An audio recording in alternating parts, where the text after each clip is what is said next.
So ko waio, who is this strange lady standing here in the Titirangi Library this morning? Ko wai ti te awa, ko puki tōtara te maunga, ko tainui te waka, ko raka taura te tohunga, ko te au o te whenua te tangata, ko te kawerau, a Maki te iwi, ko Josie tōku whenua. So I have the absolute privilege of not only being a member of Te Kawerau a Maki, but I am the education lead for Te Kawerau Iwi Tiaki Trust. I'm currently working with about 60 schools within the West Auckland and Northern Auckland areas. And I call it a privilege because our whole intention for working with the schools that sit within the area, the rohe of Te Kawerau a Maki, is in the hope that they will be a generation of tauira growing up knowing the connection to the whenua. I was sharing with some of our friends before that even though I grew up in Titirangi, my dad is from Woodlands Park. When he married my mum, we grew up in Glen Eden. But as a child myself, I didn't truly appreciate my own connection to this whenua from a Te Kawerau a Maki perspective. And so our hope is that the schools that we share our information with will grow up knowing their deep history and connection of this whenua that often doesn't get talked about within the curriculum. So this man here, some of you may know him, that is my grandpa. I'm the eldest grandchild, I'm also the favourite. None of my other cousins are here this morning, so I can say that, I am the favourite. So he is the eldest living member of Te Kawerau a Maki. He's 86 years young, still rocking it down with his buddies at the Swanson RSA. And so, again, it's a privilege that he's still around to see us now working for our iwi. So that is our whānau. So some of the, no doubt you will be familiar with the po, the 9-metre po that sits proudly in front of the Arataki Visitor Centre. These are our 6 rangatira tupuna. So tupuna, our ancestors. They are not our only ancestors, but I call them our rangatira tupuna because at each moment in time they held chiefly status within our iwi. So at the top we have Tiriwa. He's our most ancient ancestor, and that is where the name Te Wao Nui a Tiriwa comes from, the Waitakere Ranges. This is his domain. Then we have Rakataura. Rakataura, otherwise known as Hape. So if you ever hear about Rakataura or if you hear about Hape, same guy, just 2 names. And the reason why he was called Hape is because Hape means to have clubbed feet. We then have Hoturoa, and Hoturoa is the captain of the Tainui Waka. And so Te Kawerau a Maki, we are the northernmost iwi of Tainui, often referred to as the stern post of Tainui, the ones in the front of the waka. Then we have Maki. Maki is our chief. Maki is where the name Tā Maki Makoto comes from. Maki conquered these lands, and hence the name Tā Maki Makoto, or Tā Maki, which means of Maki. Then we have Tawhia Titirangi, but more commonly known as Te Kawerau a Maki.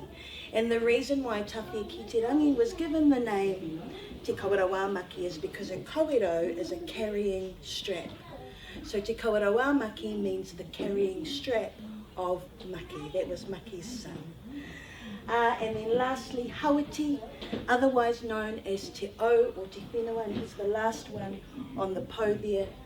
And he was the one, very significant, he entered into a peace agreement called Te Tau Pakipaki, which means the unbreakable peace. Te Tau Pakipaki is where the name Taupaki comes from. And Te Tau Pakipaki is in relation to the unbreakable peace that happened between our iwi of Te Kawerau a Maki and Ngāti Whātua. Basically solidifying the relationship to say we can safely all live together on this whenua, and to solidify that relationship, Te Tau Pakipaki, the unbreakable peace, but also Te O o Te Whenua then married Rangihina, where the name Orangihina comes from, which is a park in Te Atatu. And so the two iwis marrying solidified the relationship for whakapapa as well. So Te Waonui a Tiriwa, as I mentioned before, this is the whole area that we're sitting in. Te Waonui a Tiriwa is the name of the Waitakere Ranges, the traditional name of the Waitakere Ranges. And Tiriwa was a turehu. Tiriwa, or turehu, sorry, another name is Tahurangi. And big mihi to the faux local board who helped fund Tahurangi, which is the name gifted to Crum Park. So Tahurangi in recognition of Te Waonui a Tiriwa.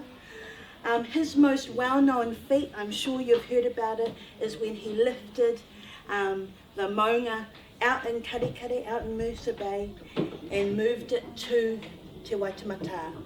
The waters rose and he dropped the maunga to where it sits today and named Rangitoto. That event is called Te Unuhanga o Rangitoto, or the uplifting, or in fact the unleashing of Rangitoto. And if you've ever been out to Musa Bay, you can see actually the place where that maunga was lifted out and moved to Rangitoto. So another name we often refer to Te Waonui a Tiriwa is Ngā Rau Pou a Maki, which refer to the many pou, or the many markers of Maki, and they refer to the individual peaks of those ranges. Titirangi, where we sit today. Most commonly known probably as Mount Atkinson, but before it was named Mount Atkinson, it already had a name, and that is Titirangi. Titirangi in some translations is loosely referred to the fringes of heaven, but for Te Kawerau Maki, Titirangi basically is in reference to Hawaii. When our tupuna Rakatoura was going around and naming places within the area, when he looked out over Hikurangi and saw Titirangi, it reminded him of heaven, it reminded him of Hawaii. And for those of you that have the privilege of living in this beautiful area, no doubt you feel that every day, that it's just heavenly. So that is Titirangi. Te mā nuka nuka o Hoturoa, otherwise known as the Manukau Harbour. Te mā nuka nuka o Hoturoa is the traditional name of the Manukau Harbour. Te mā nuka nuka o Hoturoa refers to the anxiety that our tupuna Hoturoa, the captain of the Tainui Waka, he felt the mā nuka nuka, the anxiety in his tummy as he crossed over that bar.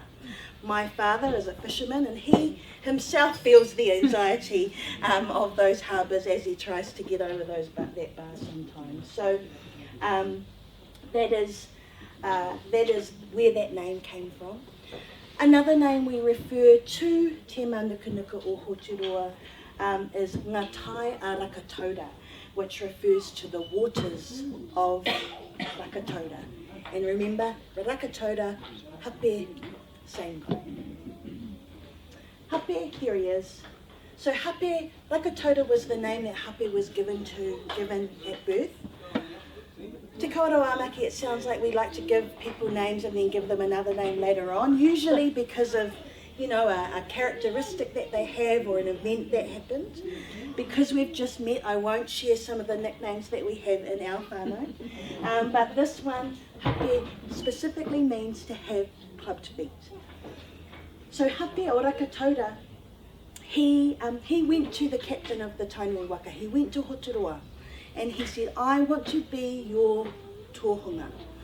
A tohunga is a spiritual guide, a priestly type person, often needing to lead the waka.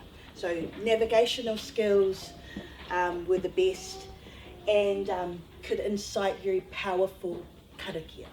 So he went to Hoturoa and he said, I want to be your tohunga.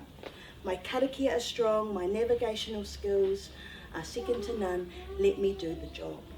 But Hoturoa, who obviously isn't as inclusive as we are today, said actually because of your foot situation, I don't think you can do the job. So sadly he refused his own family member, he refused Hape onto the waka.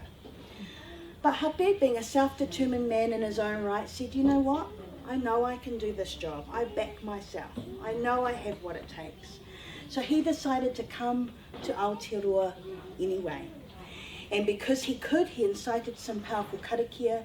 He summoned a kaitiaki of ours, and that kaitiaki was called kaiwhare. And kaiwhare came in the form of a stingray. And so he brought Hape to the shores of Aotearoa before the Tainui Waka arrived. Hape saw the Tainui Waka coming in, and so he called out to the waka. Now, if I was Hape, I probably would have gone, I made it first. You thought I couldn't, but here I am. Well, he was a spiritual person, so he was far more respectful than I would have been. So he called out to the waka, "Ngau mai haere mai, come, welcome." And the event of Hape calling out to the Tainui Waka is called Karanga a Hape, the call of Hape. Karanga a Hape, the call of Hape, is the traditional name of Cornwallis. So Cornwallis is a very, very significant place for us, the call of Hape. Later, in more recent years, Karanga a Hape was obviously used for another long stretch of road in the CBD. Now that has a whole other, those other stories that don't belong to us. But you know, that's a really good example of how these beautiful traditional names with so much mana get misused. They get put on a dirty piece of road in the middle of the city, then changed to K Road, and people forget the essence of the kōrero. Te Kawerau Maki te iwi.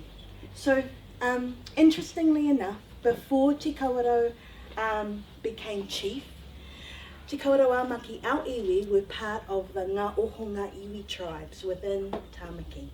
But once he became chief, we also adopted his name. And as I mentioned before, Te Kawerau Maki refers to the carrying strap of Maki. So when Tāwhia Titirangi was born, he was also gifted the name Te Kawerau Maki because one day his job would be to carry the people. And so that's what he did. So more recently, whānau, just as I close, because of those tupuna and because of the connection that we have to this beautiful whenua, in 2014, when we became a settled iwi and the Crown acknowledged Te Kawerau Maki as mana whenua of this area, we were able to start rebuilding ourselves. We now have a settlement trust. The settlement trust have a Te Kawerau Iwi Te Aki Trust, who I work for. We've recently developed a marae committee because we will be building our marae and papakainga out at Te Hinga. It's only going to cost 15 million sausage sizzles. So please think about us the next time that you have a sausage sizzle. But because of those people before us and because of my nannies and papas that went before us, that fought in the Environment Court for us to have the recognition again, we're now moving forward. So within a year ago, there were 3 of us that worked for our iwi, my auntie Robin, my mum's sister, Edward, who's our CEO, and myself. And now we have a team of 14. So, for us it's just incredible to be able to be living in this time and to be doing this mahi for our next generation. So, whoops, that was a sneak peek and no one saw that. Nobody saw it.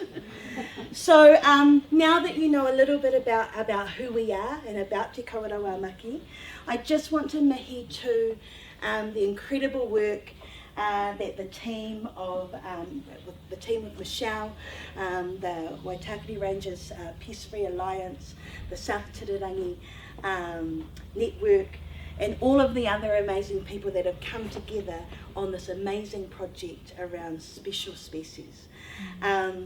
I love the fact that this project not only highlights the amazing taonga in terms of the environment and these species, but it gives us an opportunity to celebrate the beauty and the significance and the history of our whenua that has often been forgotten for a long, long time.